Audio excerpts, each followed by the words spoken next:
Hello friends, welcome back to my channel once again. If you are new here, then welcome to my channel. My name is Madhuri. Today I'll show you how can you create this kind of eye makeup look.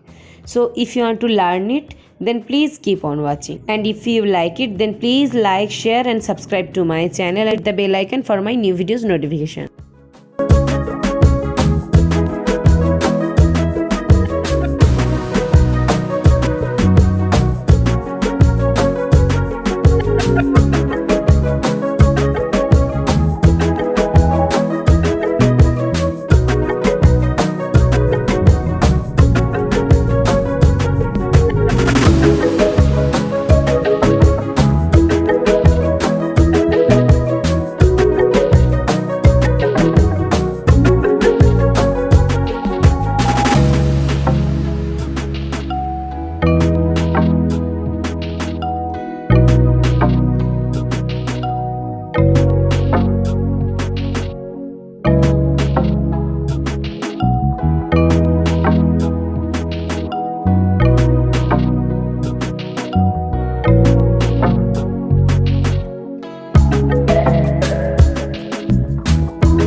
guys, this is my complete look. Please comment below about this eye look, and for more details you can check out my description box. Also you can share my videos. So take care, stay safe and healthy. I will be back with a brand new one. Bye bye.